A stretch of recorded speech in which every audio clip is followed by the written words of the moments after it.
Pressler's fear points to a dangerous element of identity socialism, the connection to radical Islam. International businessman Alan Bender has told us he has the inside scoop on radical Islam's sinister scheme for America. Are you a Muslim? I am a secular Muslim. I'm married to a Christian. And you're based in Canada. You're a member of the Liberal Party. You have been what could be loosely called in the Middle East a fixer. Canadian-based businessman Alan Bender, seen here to the right of Walid bin Talal, who Mr. Bender represented in settlement negotiations.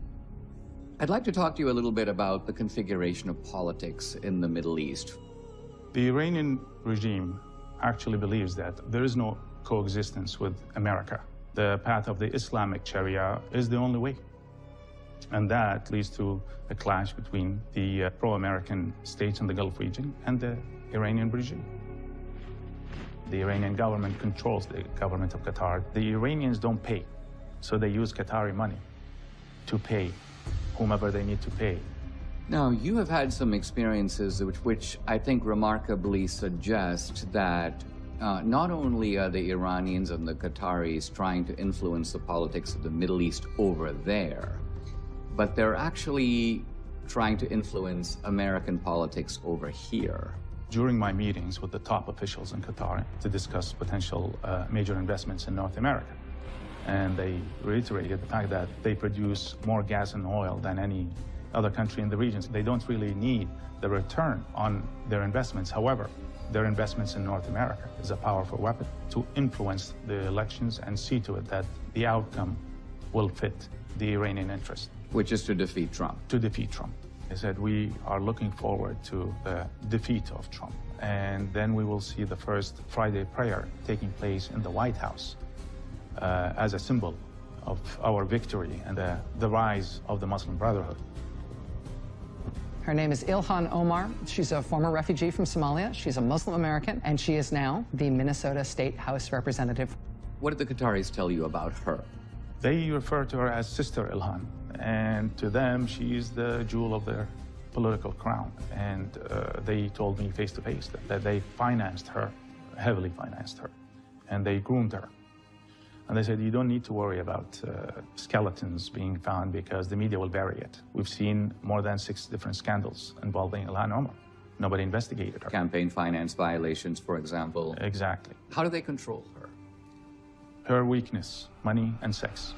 How do they actually use their financial leverage to either influence or control people like Ilhan Omar? America is a country of law and rules. We do it indirectly, and there are always loopholes that allows us to get through. I actually brought up, what about the media? He said, I think we're almost at the top of controlling that. And we have a lot of journalists who are on our payroll. You're actually saying that these Islamic governments are making direct monetary payments to members of the mainstream media? Correct. These are not remote figures, but people in mainstream institutions? That is correct. What you're saying is that there is serious Middle Eastern and specifically radical Islamic intervention coming from abroad into U.S. politics. Exactly. And I think it's more dangerous than the so-called Russian collusion. But doesn't identity socialism and radical Islam make strange bedfellows? I raised the question with Imam Muhammad Tahidi. Any Islamist will tell you that America is the enemy of Islam. They're chanting death to America every single day. I did it for 7 years. Death to America, death to Israel. What is the fundamentalist and jihadi agenda for America? The future of America has to be Muslim. So here's a paradox. In America, we have a political left. It's a progressive left. As you know, it's sexually permissive. And this political movement appears strangely allied with radical Islam. Can you explain this? When I was an extremist, Islamist, fundamentalist, I would only vote left. Why is that? I saw them as very stupid. I would fear the conservatives because they come with principle. That not someone they can brainwash. But the left, I know they have no values and no principles to begin with. I dare you to find one Islamic extremist that votes for Donald Trump. Never do it. They'd give their vote to the leftist who wants to run around in pride parades. And Islamic extremists are against gays and homosexuals and transgenders, but they want the left to go and get busy with that. They want them, go speak about the climate, go speak about abortion, go kill yourselves, go do that. Ilhan Omar, she's fighting for abortion rights, and all the other, my body, my choice, yes, go do that, go do that. But would she have an abortion? Never. Never. Would she kill a Muslim in her stomach? Never. What's your take on her? Fundamentalist, extremist, Islamist, jihadi ideology, a threat to national security, ISIS with lipstick. And would it be fair to say that what Ilhan Omar wants is for all of America to look like her community? Without a doubt. Firstly, the Muslims in Ilhan Omar's district are more radical than radicals in the Middle East. New report by Congress says more than 250 Americans have attempted to join ISIS. 1 in 4 is from Minnesota, many of them former refugees. Do you feel more comfortable living under American law, or do you feel more comfortable living under Sharia law? Sharia law.